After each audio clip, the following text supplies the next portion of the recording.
இந்த வீடியோவில் நம்ம தெச்சனத்தின் புதுமை பற்றி பார்க்க போகிறோம். தெச்சனம் அப்படிங்கிறத அவங்க என்னதான் டிஸ்கிரைப் பண்ணியிருப்பாங்கன்னா, சுவாமி தோப்பு தான் வந்து தெச்சனம் அப்படின்னு சொல்லியிருப்பாங்க. இதை ஸ்டார்ட் பண்ணுறதுக்கு முன்னாடி அவங்க எப்படி ஸ்டார்ட் பண்ணியிருப்பாங்கன்னா, என்னதான் நம்மளோட ஐயா வந்து திருச்செந்தூர் பார்க்கடலில் அவதரித்தாலும் அவர் வந்து குறிப்பிட்ட காலம் வாழ்ந்த இந்த ஒரு சுவாமி தோப்பு முன்னாடி காலத்தில் எப்படி இருந்துச்சு அப்படிங்கிறத தெச்சனத்தின் புதுமை அப்படிங்கிற ஹெட்டிங்கில் கொடுத்துருப்பாங்க. ஃபர்ஸ்ட் அவங்க என்ன சொல்லியிருப்பாங்கன்னா, சான்றோர்கள், தேவாதி தேவர்கள், மூவாதி மூவர்கள், வேத புரோகிகள், அகத்தீசுரர்கள் மேலும் மகத்தான முனிவர்கள் வாழுகின்ற தெச்சனமே. பார்ட் 2 ஆஃப் தெச்சனத்தின் புதுமை. இப்போ எல்லாத்துக்கும் மேலான ஒரு இறை அருளை, ஒரு பரம்பொருளோட ஒரு ஞானத்தை தேடுவாங்கல்ல, அவங்க வர்ற இடமாவும் இந்த தெச்சனா பூமி இருக்குன்னு சொல்றாங்க. அதுக்கப்புறம் சிவன், திருமால், பிரம்மா போன்ற தெய்வ சக்திகள் நிறைஞ்ச ஒரு இடமா இந்த தெச்சனா பூமி இருக்குன்னு சொல்றாங்க. அடுத்த பாயிண்ட் பாருங்களேன், தோஷமிகு கர்மம் துளைக்கின்ற தெச்சனமே. நம்ம எவ்வளோ பெரிய பாவகரமான ஒரு கர்ம வினைகள் செஞ்சிருந்தா கூட இந்த ஒரு தெச்சனா பூமிக்கு வந்தா அது கூட நீங்கும் அப்படின்னு சொல்லியிருக்காங்க. அதுக்கப்புறம் ஒரு தீய செயல்களின் விளைவுகள் இருந்து நீங்கிறதுக்கு பக்தர்கள் வந்து இந்த இடத்துல புனித நீராடினாங்கன்னா அது கூட நீங்கும் அப்படின்னு சொல்லியிருக்காங்க. மேலும் ஆணோம் சேர் காளி அமர்ந்திருக்கும் தெச்சனமே. அதுக்கப்புறம் தெச்சனத்தின் புதுமை பார்ட் 3. மாது குமரி, அதாவது பகவதி அம்மன் மகிழ்ந்து அருள் புரியும் ஒரு புனிதமான இடமாகவும், பெரிய பறவைகள் கூட விரும்பி வந்து தங்கும் ஒரு சிறப்பான புனித இடமாகவும், யானை படைகள் போன்ற ஒரு வலிமையான அணிவகுப்புகள் வந்து இந்த இடத்துல சிறந்து விளங்கிச்சு அப்படின்னும், மேலும் பெரிய படைகளும் படைத்தளங்களும் இந்த இடத்துல கூடுற ஒரு இடமாக இருந்ததாகவும், அப்புறம் பார்வதி அம்மன் ஒரு காலத்துல ஒரு அரசனுக்கு மகளாக பிறந்து இங்கு வளர்ந்தாள் எனவும், அப்புறம் கிருஷ்ணரா வந்து விஷ்ணு அவதரிச்சும் போது பஞ்ச பாண்டவர்கள் வனவாசம் அனுபவிக்கும் போது அவங்களுக்கு வந்து ஹெல்ப் பண்ணிய ஒரு இடமாகவும், அப்படி பல சிறப்புகள் சொல்லியிருப்பாங்க இந்த இடத்தை பற்றி.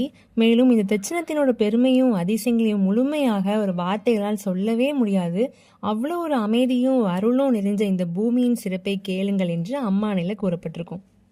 இப்போது தெச்சனத்தின் புதுமை முடிஞ்சு விருத்தம் பார்க்க போகிறோம். இதில் என்ன கொடுத்துருக்காங்கன்னா, அழகிய அலங்காரத்துடன் இருக்கும் பார்வதி தேவியும் சிவபெருமானும் கைகோர்த்து அருள் புரிகிற ஒரு பூமியாகவும், திருமாலும் முனிவர்களும் தேவர்களும் எப்போவுமே ஒரு போற்றக்கூடிய ஒரு புண்ணிய நிலமாகவும், தாமரையில் அமர்ந்திருக்கும் மகாலட்சுமி தேவி அருள் புரிகிற ஒரு இடமாகவும், மேலும் ஒழுக்கம், தூய்மை, அறநெறி நிறைந்த மக்கள் கொண்ட ஒரு புனித பூமியாகவும் இருந்துச்சுன்னு சொல்லியிருக்காங்க. இந்த அளவுக்கு சிறப்புகள் இருக்கிற இந்த தெச்சனா பூமியோட இயல்பு பத்தி இனிமே பார்ப்போம் அப்படின்னு சொல்லியிருக்காங்க. நீங்க எப்போவாச்சும் கன்னியாகுமரி டிஸ்ட்ரிக்ட்க்கு வந்தீங்கன்னா இந்த தெச்சனா பூமியான சுவாமி தோப்பை வந்து பார்த்துட்டு ஐயாவோட தரிசனத்தையும் வந்து பெறுங்க. தேங்க்யூ. இந்த வீடியோவில் தெச்சனத்தின் இயல்பு பற்றி பார்க்க போகிறோம். மீன்ஸ் இப்போ இருக்கிற சுவாமி தோப்பு வந்து முன்னாடி காலத்தில் எப்படி இருந்துச்சு அப்படின்னு சொல்கிறாங்க. நிறைய பேருக்கு தோணும், எதுக்காக வந்து சுவாமி தோப்பு பற்றி இவ்வளோ நிறையா டிஸ்கிரைப் பண்ணியிருக்காங்கன்னு. நான் வந்து சுவாமி தோப்பு போகும்போது நினச்சிருக்கேன், எதுக்காக ஐயா வந்து இந்த இடத்த சூஸ் பண்ணியிருக்காங்க அப்படின்னு. அதுக்கான பதில் வந்து இந்த தெச்சனத்தின் இயல்பு பாயிண்ட்ஸ் எல்லாம் பார்க்க நமக்கே புரியும். ஃபர்ஸ்ட் வந்து புன்னை மரங்கள் வந்து நிறைய பூத்து இருக்குமா, அதில் வந்து வண்டுகள் எல்லாம் வந்து நல்லா பாடிட்டு அப்படி இருக்குமா. அப்புறம் அன்னப்பறவைகள் வந்து சந்தோஷமாக விளையாடுற அளவுக்கு இந்த இடம் வந்து அவ்வளோ இயற்கை வளம் நிறைஞ்ச இடமா இருந்துச்சான். அப்புறம் வாழை, பலா, கரும்பு போன்ற இதெல்லாம் வந்து நல்லா செழிப்பாக இருந்த இடமாவும் இருந்துச்சான். அப்புறம் எந்த பக்கம் போனாலும் மகிழ்ச்சியும் சந்தோஷமும் உயிரோட்டமும் இருக்கிற இடமா இந்த இடம் இருந்துச்சான். மேலும் அரகரா என்ற அபயமிடும் ஒளியும், சிவசிவா என்று துதிக்கின்ற பேரொழியும். ஸோ அரகரா, சிவசிவா அப்படிங்கிற ஒளி எங்கே போனாலும் கேட்டுக்கிட்டே இருக்குமா. இதுல இருந்து என்ன தெரியுதுன்னா, தெச்சனா பூமி வந்து முன்னாடியே வந்து ஆன்மீகம் நிறைந்த ஒரு புனித பூமியா இருந்திருக்குன்னு தெரிய வருது. தேங்க்யூ. பார்ட் 2 ஆஃப் தெச்சனத்தின் இயல்பு. நம்ம தெச்சனத்தில் அப்படியே நடந்து போயிட்டுருக்கோம் அப்படின்னா அங்கே என்ன மாதிரியான சத்தங்கள் கேட்கும்னு சொல்லியிருக்காங்க.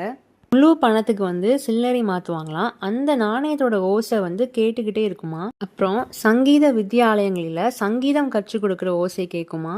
அப்புறம் இந்த கடற்கரையில் ஒதுங்குகிற முத்துகள் எல்லாத்தையும் எடுத்துகிட்டு வந்து இந்த முதல் மடவார்கள் எல்லாம் பாண்டி கேம் விளையாடுவாங்களாம். அந்த சத்தமும் கேட்டுக்கிட்டே இருக்குமா.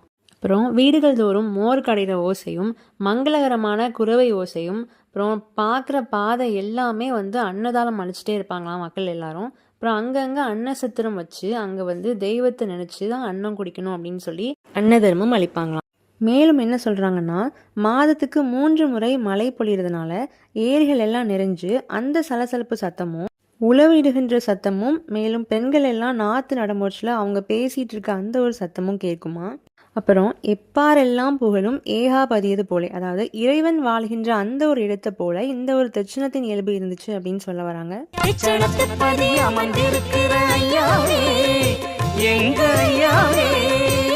நீர் நிச்சயித்தபடி நடந்திருக்குது எல்லாமே எங்க